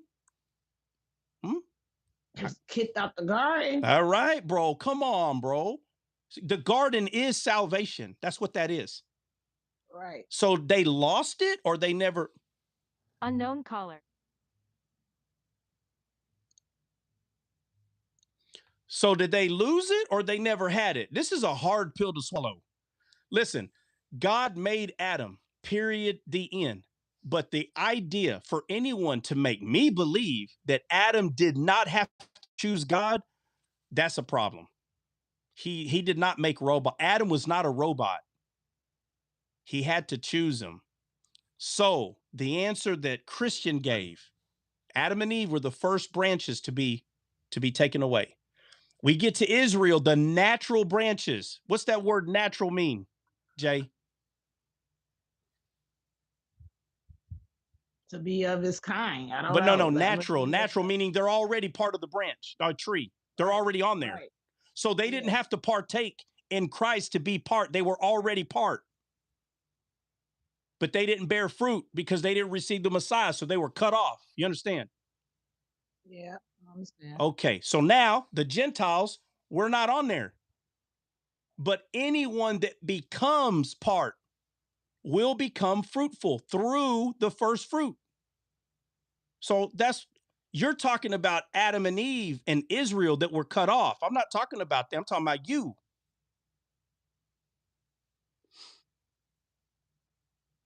Anyone that eats from this tree, they're not going to be cut off. This is in John 15. Jesus is telling the scribes and the Pharisees, y'all better come to the truth or you're going to be cut off. He's not talking to us. This is not for us. You understand? Yeah, I get you. All right. So Jesus hadn't died yet. He's talking to Jews right now. He's telling them, just like Adam was told, if you do not eat of me, you will not be grafted in. That's what he's saying. That's what he's talking about. In order for any branch to have everlasting life, we have to be grafted into the vine, which is him. And the Father is the gardener. The Father is. So Adam and Eve were taken away. Israel, the natural branches were cut off. And Paul said, talking to Gentiles, I don't know what y'all are boasted about, but if he would cut off the natural, I think you need to be a little careful. This is Paul saying, we don't know everything that's going on, but I can talk about what I do know, and we are branches. So he comes into agreement with Christ. We are branches. And in order to be a branch, we got to be grafted in. But the Gentiles, it was given to you freely, which means there is something else that we don't know. This is Paul 100% is saying there are stuff that we still don't understand. So definitely don't be boastful. Don't do that, because Paul knew something's wrong with that. The fact that some of y'all are boasting about this, and it is. Boastful doesn't come from God. Boasting don't come from God. So if boasting comes from Satan, Paul 100% says there might be a third phase to this, guys, that we don't know. Oh, as the natural branches were taken away, so were the boastful ones, and it won't be revealed till later. So Paul is talking about that, how the Gentiles, literally, it just seems like we were just so freely given the opportunity. But what Paul is saying is, don't take that for granted. If the natural branches can be cut off, you may be the boastful ones that were taken away. That's what Paul is saying. Paul's not saying that he knows for sure, but what he is saying is that he didn't know this, and he was a Pharisee, and he didn't see this. He's saying there may be some other things we don't see, so let's not be boastful and proud. Very humble thing for Paul to say. So I'm not talking about us today who have been grafted in. That's not who I'm talking about. When you hear me say, or when Jesus is talking about those being cut off, I am not using that to talk about us. I'm using that to talk about Adam and Eve and Israel. That's who that's referring to. This ain't talking about us. So us, we ate of the tree, and because of that, we will bear fruit. But there's going to be some pruning with us. There's going to be some pruning. There's going to be reasons that we're not being fruitful like we're supposed to, but he's going to know what the issue is and he's going to fix it. He will. We don't have to worry about being fixed. We are just focused on him and making disciples. But there's going to be people right away who aren't going to make disciples. That's because they're in a Coliseum fighting everybody. But we're his. So the fruitful is going to come. But he's the one that does the pruning. We don't do the pruning. We just bring the people to the tree so they can eat. And when they get grafted in, it's up to them. When they start becoming fruitful, it's up to them. Somebody can start the next day, the same day. And then there's going to be people that's like, all right, we need to go argue with all the people of heresy. And then there's going to be people that's going to be focused on being fruitful. That's why there's 30, 60, 100-fold. There are going to be some people that are not 100-fold. They're not. Their branch is just going to kind of look like it's, like it's got freaking, what's it called? It's just speckled. Yeah, there's what is it called when a dog's hair like gets all patched up? Mange? Yeah, man. You go look all mangy. Oh my God, bro. You just go look all mangy. Still fruitful, but there's going to be some right next to you. Looks like they just showed up at Walmart. Brand new, plump, you know what I mean? ready to go. You know? I think I understand now. So is it kind of like, because Christ is that first fruit, and because you are now grafted into the tree that has one fruit on it, even if your branch hold on. What do you mean? Hold on. I'm sorry. What do you mean one fruit on it? Jesus is the first fruit on it. On the tree, not your branch. On the tree, not yes. your branch. So when no, you I'm not saying on my branch. I know, I'm just making sure, because when you get grafted in, that becomes your first fruit of the entire tree. You're part of the tree, but there's no fruit on your branch. Correct. But because there's a fruit over there, yeah, and you're a grafted in branch, right, that means automatically even though you're a naked branch at the moment, you can still get pruned and then bear fruit. Yep, because the tree is fruitful. The tree because there's already at least one fruit over there. No, yeah, but no, okay. But it's because the tree is fruitful. It proved itself. There's a grape. Yes. Okay, so now we know that tree is fruitful. So now we prune, and all of them are going to bear fruit because it's a good tree. Right. Because it's a good tree. That's what I'm saying. Yeah. Mm-hmm. Yep. Okay, so that makes more sense. Yeah. Wait, so if bearing fruit is making disciples, and somebody never makes a disciple in their entire life, they're an unfruitful branch. Well, yeah, but they were never in. They were never in. That's what. So the sign that you are actually in is that you make disciples. Yep. You'll know them by their fruit. Yep. So if you don't make disciples, you're not saved. You're not part of that tree. You're well, alive. that conversation is between that person and God. But yeah. Mm-hmm. Yep. Oof, oof, oof. Mm-hmm. But if you're in that tree, you will make disciples. Not because you have to, you'll want to. And that's what you'll do. Your focus will be on that right there. It won't be focused on nothing else. But everybody learns, at different, you know what I mean? Everybody intakes things different. Like, so, not everybody's going to be, again, 30, 60, 100. So there'll be someone 100-fold. And it can be easy. If not careful, you can look at someone at 30-fold and be like, are you making disciples? That is between them and God. But if they are in there, go ahead.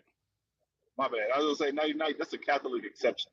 There's exceptions in the Bible, so God doesn't always follow his rules, just so you know. What did he say? I'm trolling. Oh, okay. He said the thief on the cross never bore any fruit, obviously, because he didn't make not one disciple. But he did. He told the other guy, like, hey, man, you should follow this guy. So he did try to make a disciple. There you go. You got a quarter fruit. Well, again, hold on. But again, 30, 60, 100. So if you're grafted in, I mean, I don't know, that one, to me, that one's simple. That guy was grafted in. But if he died, again, so this goes back to the whole, we need time to get X amount of knowledge. Like, God's not looking at that. God's not looking at how much knowledge you have, how much you know. A lot of denominations hold you to how much you know. That has nothing. That guy, the thief on the cross, didn't know nothing. All he knew is that was a tree of life, and he wants to partake. That's it. 100%. So when you get grafted in, no branch gets grafted in and the next day popping out fruit. That's not true. It's still seed time and harvest. You get grafted in, and there is a time naturally for a tree where that branch can start bearing fruit. God understands the process. So you get saved. You got to assimilate. Yeah, you like when you graft the branch in, like, you tape it on there, and it takes time for them to, like, actually become one. They don't become one the next day. Like, if you push it, it'll fall over and it's not part. Yeah. So that's why Paul said, be not conformed to this world, but be ye transformed by the renewing of your mind. There is a process. And when that process is finished and they understand fully who they are, why they're in the position that they're in, and I'm not talking about at your job, I'm saying why you are a branch of this tree. What is the purpose of you being there? Oh, I need to be fruitful. So again, the contrite heart, right? Heart posture, all that matters. And God's the only one that knows that. So individually, it is not up to us to figure out all those kind of things.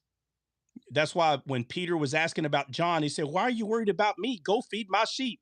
Your job is not to worry about everybody else, what everybody else is doing. Are you a disciple or not? Yes, go make disciples. That's simple. And the fruit will prove that you're a disciple. Why? Because you're bearing fruit. It's that simple.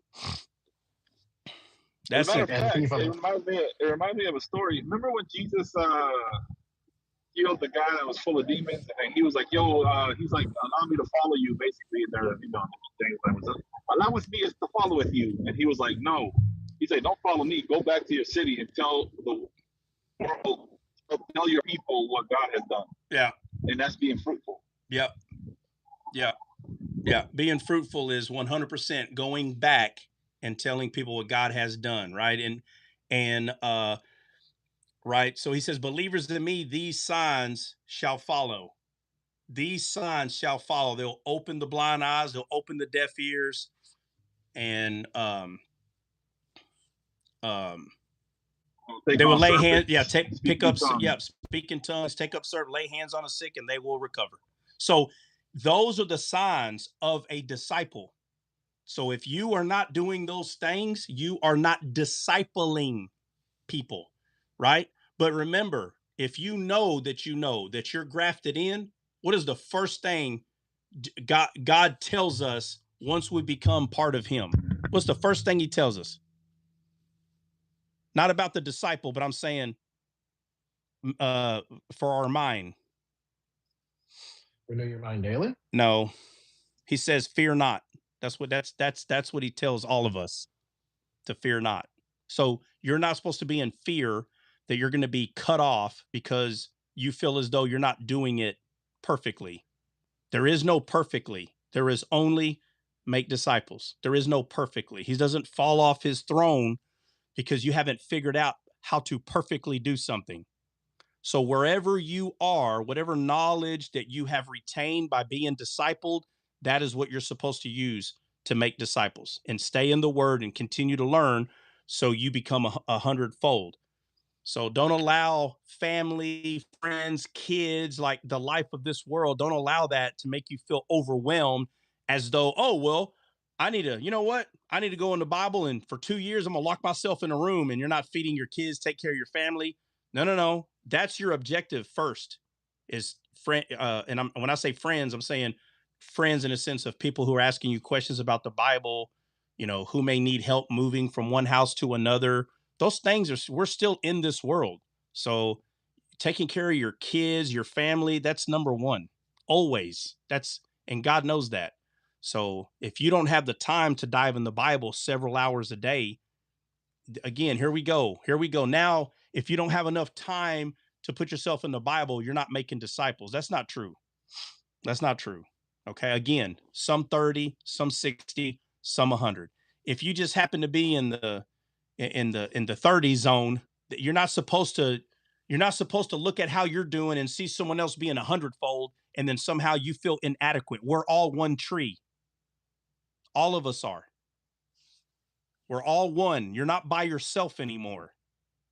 Okay? So if you're a 30-fold, which means you see you don't make as many disciples as someone else, we're looking at it wrong at that point. Okay? So I don't care if one grape pops up every year on you, you're still being fruitful. So don't do that to yourself. Don't look at another branch that's 100-fold and you look like you have mange. I'm just being silly. And God, you're still going to get pruned though, period. So pruning's not a bad thing. If you know anything about pruning a tree, it's just little pieces of like sticks and stuff that are getting fed for no reason. They get cut off. But this is not talking about losing salvation. That's not what this John 15 is not talking about that. All right, guys, give me a real quick second.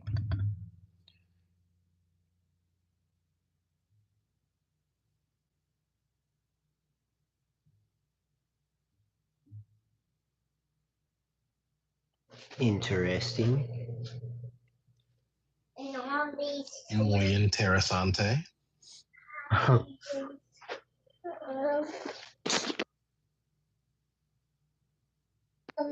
Yeah, which I put it in the comments, but I'll read it. John 15:5 is Jesus talking. He says, I am the vine, ye are the branches. He that abideth in me, and I in him, the same bringeth forth much fruit.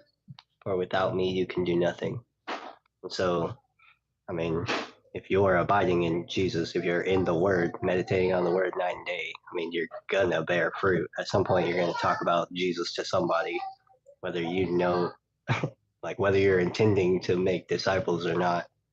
I mean, you will, as long as you're remaining in Him, abiding in Him, staying in the Word. And so, the Spirit will do it.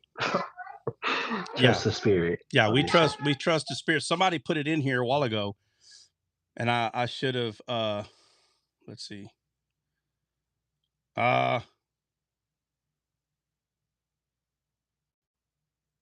Mm,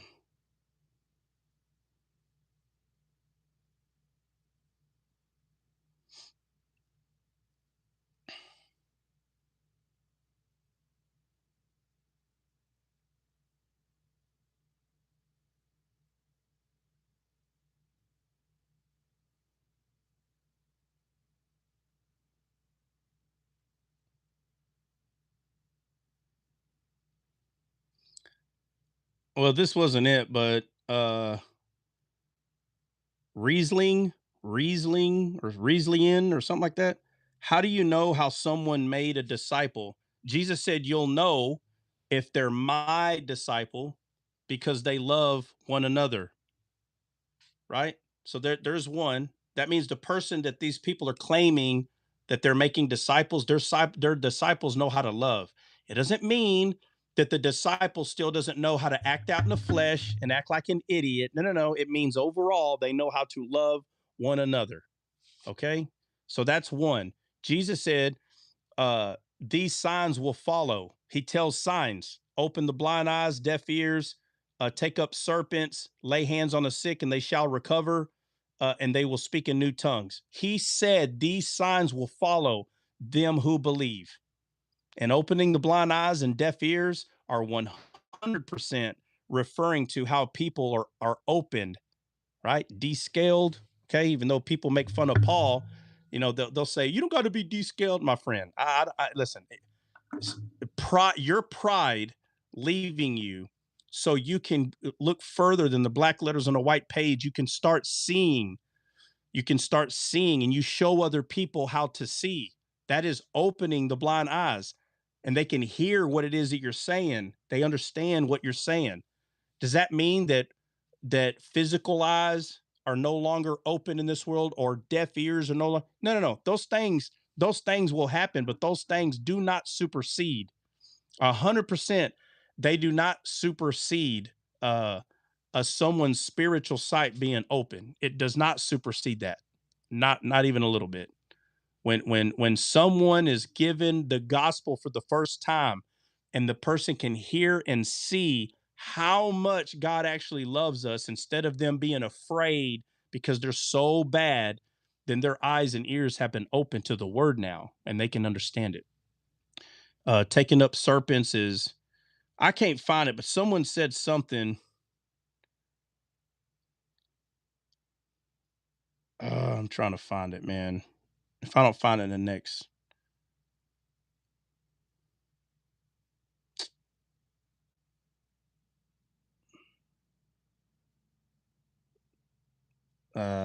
Okay. Never mind. All right. Where are we at? Where are we at? You talking about back in Isaiah or in John? Yeah, okay. Where were we in John? You said verse what? I think in John we only was going over there because of something in Isaiah. No, I know, but what verse were we on in John? What verse? I'm sorry. 2. Just read all of 2. I'm not going to interrupt you. I gotta get back over there. I had went to Isaiah. Okay.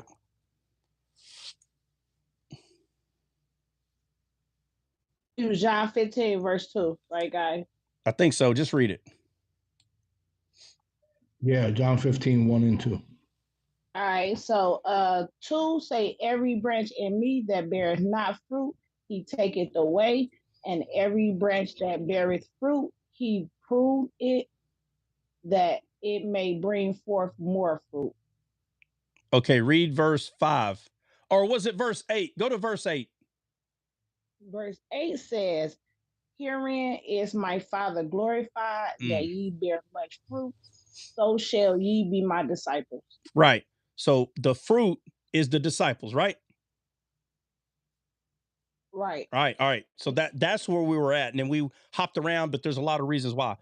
Okay, so let me get back to let's see, daughters in the earth 7. So Isaiah 43:7. Even everyone that is called by my name, for I have created him for my glory. That's what started this. My glory. We are the glory of God. We are, right? Which is the fruit. Right. Okay. It says, I have formed him, yea, I have made him. 8. Bring forth the blind people that have eyes and the deaf that have ears. What does the Bible say that the Messiah would do when he came? He will heal the eyes of the blind. Yep. And open the ears of the deaf. That's what it said that he would do. Mhm. So when Jesus said, these signs shall follow them who believe, why is he bringing up opening the eyes and the deaf ears? Now remember, in the Old Testament, this was still Old Testament. So Jesus was physically opening the eyes, physically opening the ears, but the iron rod is not at practice yet. The iron rod. It's not at practice yet. Through Christ, it's at practice, but for us, it's not at practice yet because he is the iron rod. So Moses carried a physical staff. The whole entire Old Testament, like all these shadows that we've ever went over, these things were all physically happening, but they were symbolizing something that was to come. That's why Jesus said that the prophets, they hope to see what you see and hear now. Ain't that what Jesus told the disciples? And he said it to the scribes and the Pharisees too. Ain't that what he said? Guys, anybody? Cricket? Yes. Right, but that's what he said. So if what the prophets were doing in the Old Testament was the thing to see and hear, why would Jesus say that what you see and hear now, how they would hope to see and hear? So which one was more glorious? Was it Moses parting the Red Sea? Was that more glorious than Jesus being here? I'm gonna say no. No. So why do we hear Christian, man, it'd be so cool if we could see those things? You know why they say that? Because they don't see. Something's wrong. Something is severely wrong. If they saw a lot of stuff that I go over, they would not hope to see the parting of the Red Sea. Listen, I'm with you that I believe it was an awesome thing to see. I'm not, come on, I'm not going to lie about, well, you don't think that'd be cool? That'd be way cool to see the waves. Oh, but wasn't that physical water opening up? Yeah. It was physical water. Huh? I said it was your voice for me. Oh, what yeah. I think that would have been sweet. Yeah, That it would have. I mean, no, it would have been. Come on, man. It would have been, bro. I mean, come on. If we're being honest, yes, it'd be cool. But when the water fell back down and we turned around to see the glorious splitting, it wasn't split anymore. It went down, right? Yeah, it went back to calm It went waters. back to, and now we're just like, oh, well, I mean, it was cool for a second. I got a memory of it. That's not Christ, though. There's no, wow, I got a memory of it. No. Once your eyes became open to what D-Scale talks about every day, once it becomes open, it's not the same. There is no old memory. It's still happening every second. You understand what I'm saying? It's way more glorious. It's way more glorious. I don't have to go back and, man, I remember one time I was reading the Bible and I saw something. You know, no. I can go see it every day now. I go see it every day. Amen. Amen. That's true, because that's that statement we always say, like, now that I see this, I can't unsee it. Can't. You know what I'm You saying? can't. So I can't you unsee it. can't, right? Because your eyes have been opened. They're open back to how it's supposed to be, to the way God's sight, his pleasant sight, the way he sees. You can wake up and you don't even have to have the Bible in your hand, and you can meditate over what you can see in the word. But when that which was split and it fell back down and they walked away, that they couldn't even see the Red Sea, it's just a memory now. It's no longer glorious. It was glorious in the moment, but it's no longer glorious because they were shadows of something.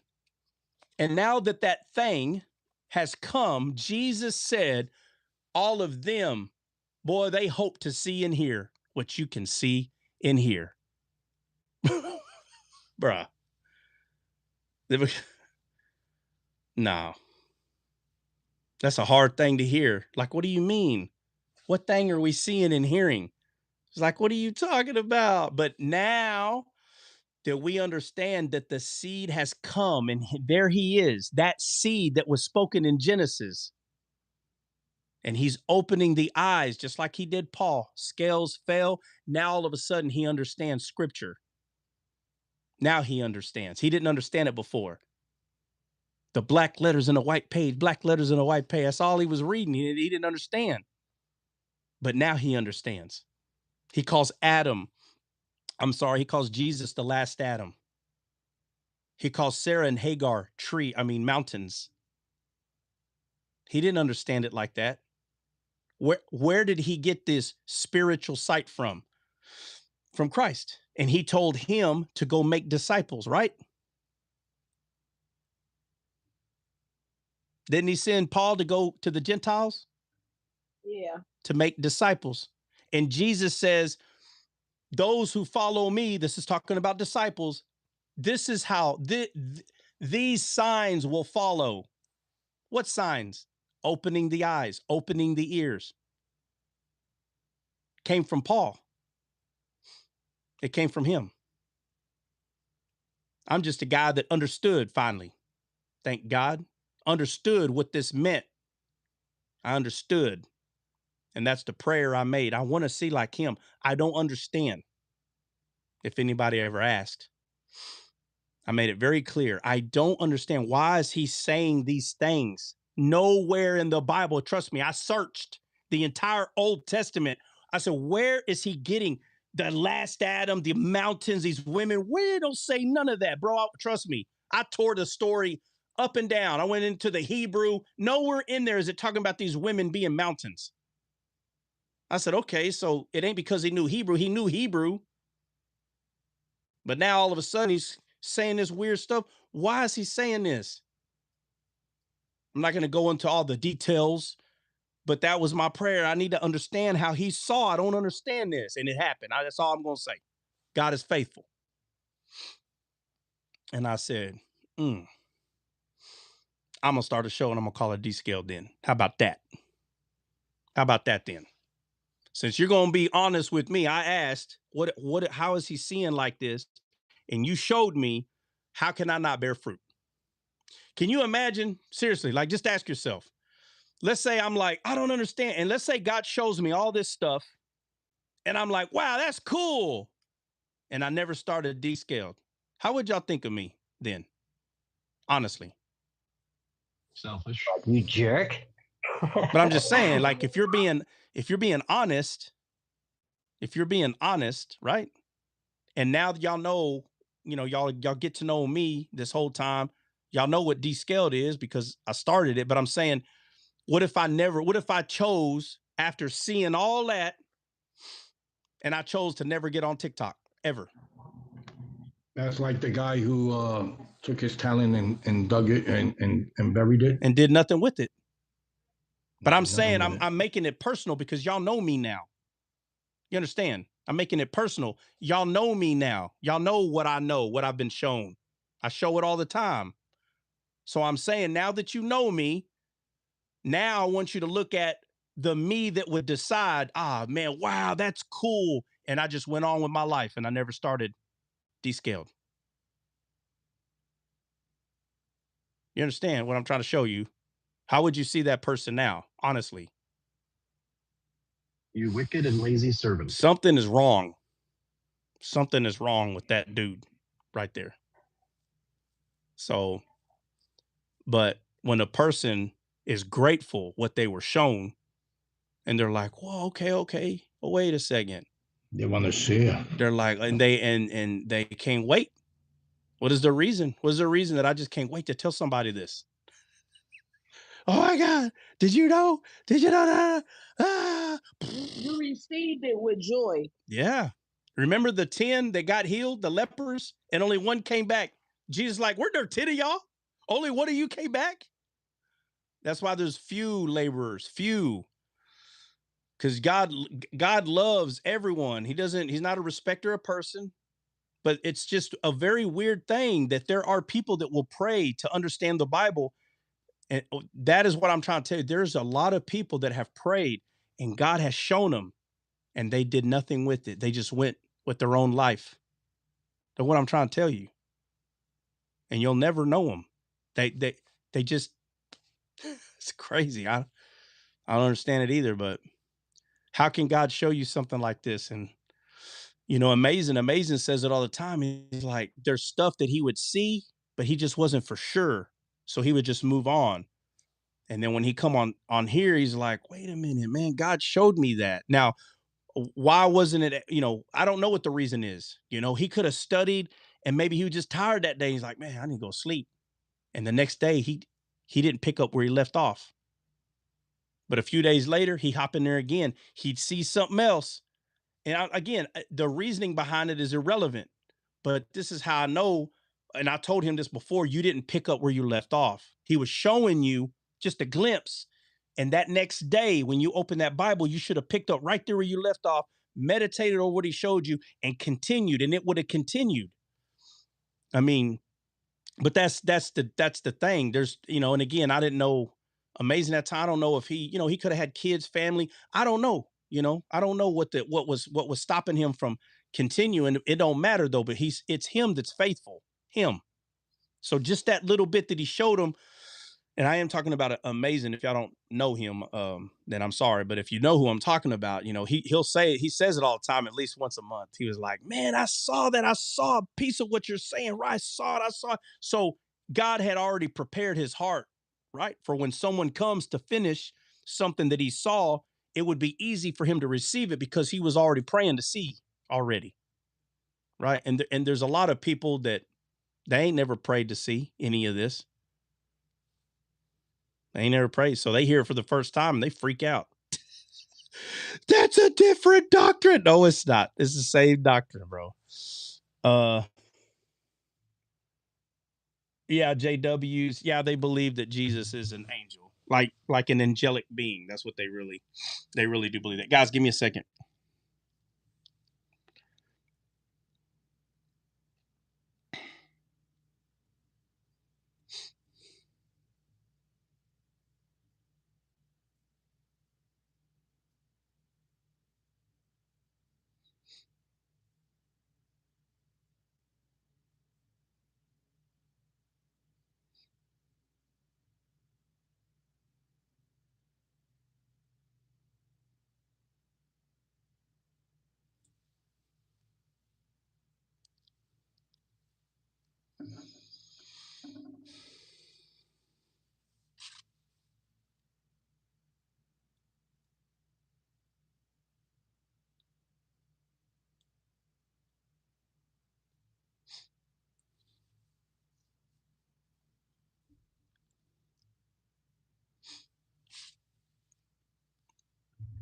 All right, where are we at? Let's see. Blind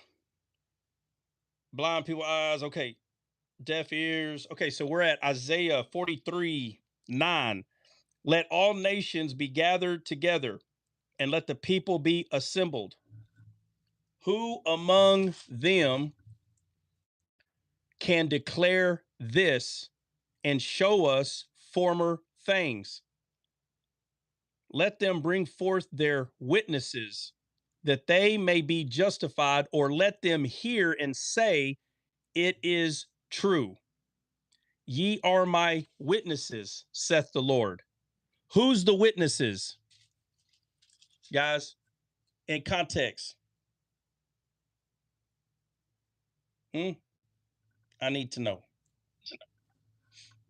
Israel. I don't know. Show me proof in the Bible. And in Isaiah 43, show me.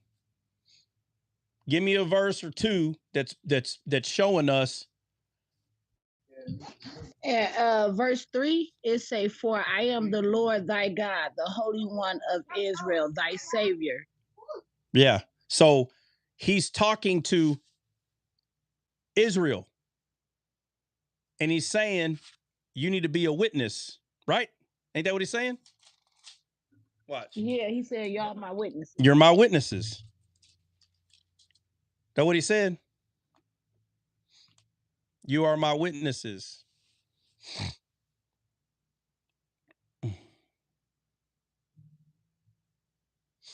All right, so now somebody show me when Jesus is talking about bearing witness with him. Somebody show me. Joseph, I don't know who you are other than being a weirdo. Stop what? Be a man or a woman and put in there to stop what?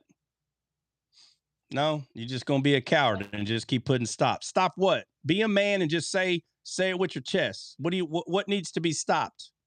Are you an atheist? You don't believe in God, Joseph? You're an atheist? You don't believe in God? So stop preaching God? What?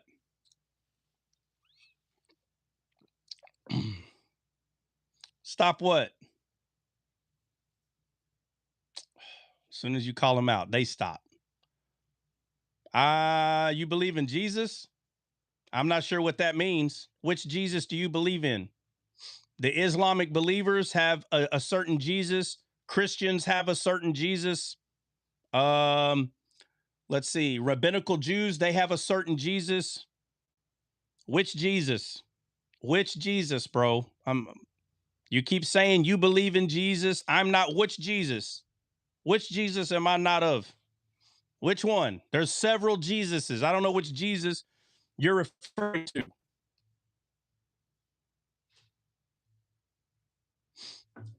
Which Jesus? Yeah, which one? I don't know. You sound like you're of the devil now. You're not making any sense. All right, so check it out. This is where we're at. Before we get to 11, says right here in 10, Isaiah 43:10, ye are my witnesses, saith the Lord, and my servant whom I have chosen, that ye may know and believe me and understand that I am he. Before me there was no God formed, neither shall there be after me. And this is the verse right here that Jay brought up. I am the Lord, and beside me there is no Savior. Beside me there is no Savior. So what I need for homework before we start going over 9, 10, and 11, and 12 and further, let's see. Jesus is the way, the truth, and the life. Which Jesus is the way, the truth, and the life? Where do I read about this Jesus, Joseph? Where? What are you reading that is saying these things? I still don't know what Jesus you're talking about. Where do I read about this Jesus? Where do I read about this Jesus that you're bringing up, goofball? John 14:6. Let's see. I'll give you a whirl. John 14:6. Let's see. I'm guessing that's in the Bible because I don't know what John you're referring to. I'm just going to guess the Bible. You might have some heretical book. He switched it up on you. He said 3:16.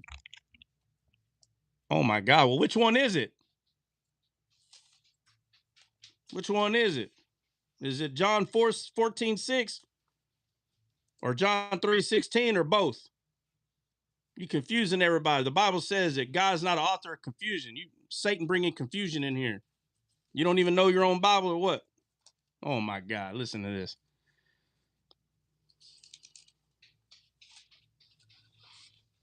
Oh, my bad. It look like it's both. My bad. Okay. So I don't know why he just didn't put both. Yeah, Jesus is the way, the truth, and the life. And I've been saved by him for over a decade. So you're either saved by him, Joseph, or you're not. Are you saved by him? Are you saved? Are you just throwing scriptures out there? Are you saved, Joseph? Are you saved? Have you received Jesus Christ as your Lord and Savior, Joseph? Are you just quoting scripture? Satan knows scripture too. Are you saved? Okay, well, we're saved too. So now tell me, why are you putting stop in the chat? You want us to stop preaching Christ, the one you're claiming who saved you? You want us to stop ministering Christ to people? Huh? So you're saved. All of us in here are saved by the same Jesus so far, it sounds like. And you want all of us to stop ministering? No, you can say what you need to say in the chat. Are you saying you want us to stop ministering Christ to other people? Is that what you're saying? Do you want us to stop ministering the one that you're claiming saved you? Are you telling us to stop saving people?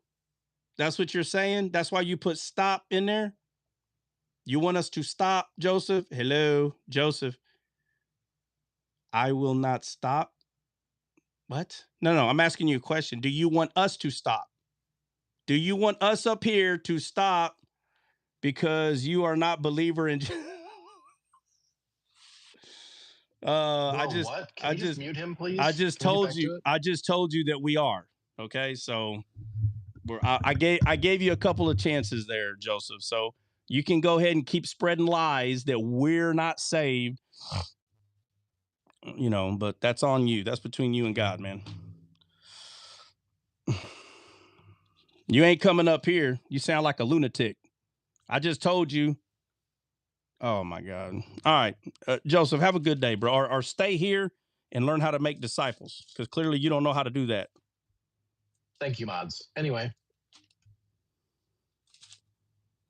All right. Okay, so look, this is the homework for Tamari. All right. I need Jesus. I need someone to show me more than one scripture of Jesus talking about what is witnesses to him, what testifies of him, and how he does the same. Okay? Write it down, Christian. Write that down. Let me see. Oh, what the world is that? What? What do you mean, what? What was the second part? You said why we are witnesses to Jesus and what testifies of him. He said, what witnesses / testifies of Jesus and how he does the same? Yeah, hold on. Bro, what is my thing doing right here? Exit out. Do you want to keep this new document?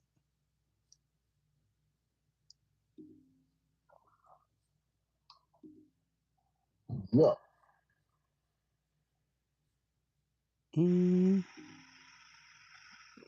Hey. But he came back with another page. Bro, I showing you chopped up cucumbers, bro. What the heck? I don't know, man. I'm done with TikTok. Yeah. You know how much energy you gotta log out of one account to log. Yep. I'm telling you, freaking weirdos are in witnesses here. All right. So testifies of Jesus. Yeah. So look, right here. All right. So the question is going to be, I need verses that show witnesses and testimonies of Jesus and vice versa. That would be him going the other way. So if nobody knows what vice versa is, go look it up. What do you mean vice versa? Like how he go look up, witnesses to go look others up, or go look up witnesses what vice others? versa means. Go. I just said go look it up, bro. I know vice versa. No, you don't. No, you don't, because you just asked how. So go look it up. How about this? Go look up vice versa and tell us all what it means. Literally, you just Why said. y'all saying versa? Why y'all saying vice versa? We're about to tell Why you. is y'all saying We're about to tell you. it's We're about vice versa? huh? To say. Y'all saying versa. Y'all saying vice versa. Mm-hmm. It's vice versus. Okay. Okay. Go look What? up. Jay, just chill. I'm going to show you. Go look up vice versa, bro. Vice versa. Go look it up. Or you could say vice versa, but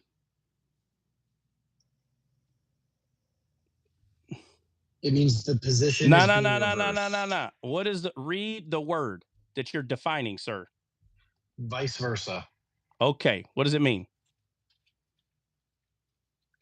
It means